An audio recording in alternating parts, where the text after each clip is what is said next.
Collaboration is essential and key, I believe, for Benton County to move forward during these times. It is very important for your county commissioner to work together along with city elected officials, business and community leaders, all working together to create joint economic development initiatives that would help build a thriving business environment. This would include a higher level of workforce training, regional marketing, business recruitment, stronger and improved small business support, and to create a disaster preparedness and prevention plan for any future incidents. And then unity with teamwork and the local collaboration I mentioned above, along with input from our local health officials, we could also create a joint business plan. Its purpose, to build local consensus on how to move our local businesses into the next phases quicker and help rebuild a thriving business environment. Then promote this plan to our community to build unity behind it.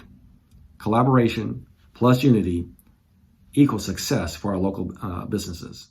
Number one is to continue working with our partners, the 5 cities and 2 port districts, distributing what is often called 09 monies, .09 monies, or what we call the Rural County Capital Fund. These funds can be used for economic development by the cities and ports. Our focus is on growing the tax base and on job creation and retention. We've dispersed over $10 million in just the last 3 years to all 7 partners on projects, large and small. This fund also funds TRIDEC's work as the county's designated economic development agency. Number 2 is to continue to keep the county's tax structure transparent and inviting for investment in our communities. It's important for Benton County to partner with TRIDEC, visit Tri-Cities, the Chamber, and other economic development entities because the county has very limited authority from the state with regards to economic development. Number 1, bolster commissioners' relationships with area chambers of commerce and TRIDEC, who are already successfully supporting our local business climate. This starts with improving commissioner attendance at meetings of the agencies and boards to which they are assigned to represent the county. I will create more engagement with the business community, be present at community networking events and forums, and create an environment that welcomes public input at county government meetings. Second, COVID-19 will continue to have a devastating effect on our local economy. We've already seen the negative impact on our bi-county areas. Our current commissioners were largely silent on this front for too long. I will model the way by focusing on governance, not grandstanding, and help us navigate through future phases by pursuing proactive solutions in collaboration with area business leaders, medical industry experts, and trained public health officials. After running businesses here in the Tri-Cities for over 30 years, I've decided there needs to be a change in our elected leadership, and I wanted to step up and help make that change happen. My 2 priorities that I'm aiming at helping to secure a thriving business environment for our county is that we need to continue to bring in various businesses and encourage the growth of small business. With the existence of diverse businesses in our area, offering employment and investing in our local economy, the county can weather the changes that take place with the governmental and corporate employment levels in our area. Also, if we work with the state to open up buildable land areas in Benton County, we'll have the space to house an increase in population that will support new and existing businesses, as well as lure in more companies. We can also provide space for these businesses in the new growth areas, offering needed services and employment options.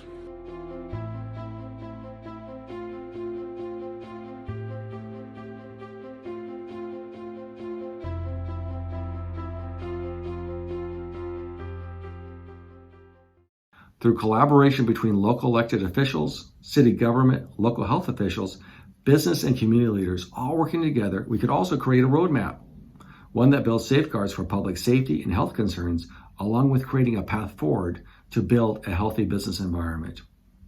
Once completed, we could go ahead and submit that plan to the community, all the citizens within the county, through public service announcements, through county commissioner meetings, through city council meetings, and a wide range of different ways we can get that message out, that important message out to the citizens of Benton County. And if I believe we do that right, by doing so, we could go ahead and create the unity, and it would help reopen our local economy quicker while ensuring health precautions have been put in place to address any issues or any health concerns that citizens may have. A balance is certainly necessary between the 2 competing issues for a healthy business environment.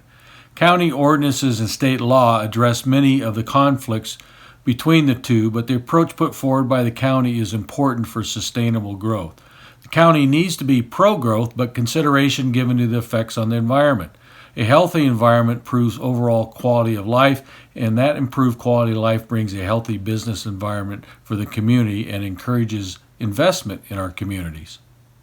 While I applaud the recent efforts of the county to combat COVID-19 4 months after its declaration as a global pandemic, many of these actions are too little, too late. In order to decrease our case counts and enable us to move through the phased reopening plan to help tax revenues rebound, we need to strongly encourage both the local and statewide mandates on businesses requiring customers to wear masks to receive services. To that end, we need to educate residents about mask wearing and the risk of asymptomatic carriers by leveraging area medical experts. We need to continue to create robust PR campaigns in multiple languages with videos of community leaders and elected officials wearing masks. The county needs to provide free or significantly discounted PPE to small businesses that are in need, but above all, elected leaders need to help normalize mask wearing by setting an example. I think the balance can be struck between safeguarding our health of our constituents and maintaining and preserving our business environment by keeping our healthy public base able to work. The business economy will suffer without a healthy public. It's a fine balance to support the well-being of the public and the needs of the local economy. We have to support our businesses, both large and small, so that they can keep employment up, and public must be advised on how to protect themselves in order to keep businesses running. The balance will be struck by increased communication from leadership based on scientific information and public health guidance, which has been lacking during the current crisis. We cannot accept short-term benefits at a long-term cost. If we move too quickly and without thought, it can cause more damage.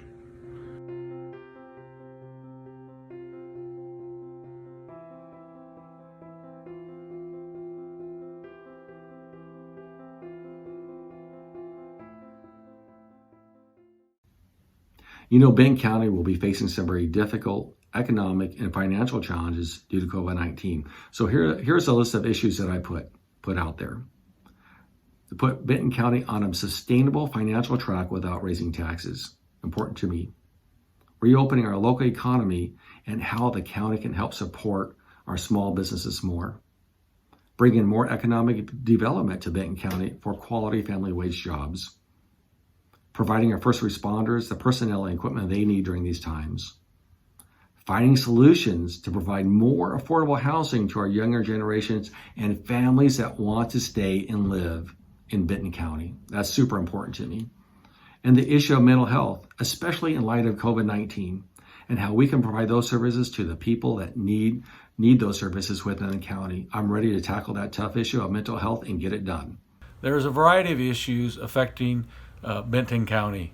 A balanced and healthy budget during these times is important for the citizens. Benton County is well poised for the COVID-19 issues because of my work maintaining a frugal spending position, but still a budget that has met the needs of our citizens over the past 8 years and that is well positioned to handle the current stresses.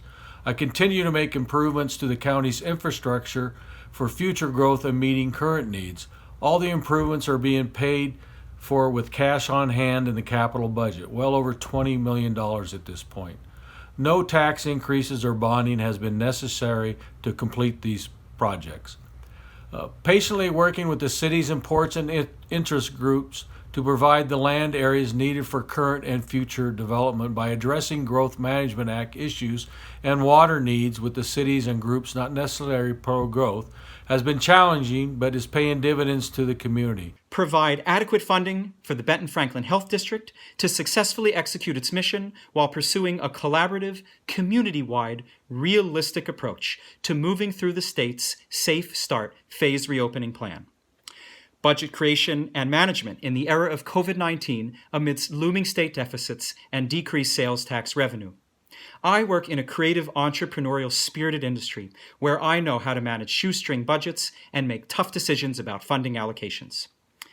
Community education and engagement, and healthy relationships between local levels of government.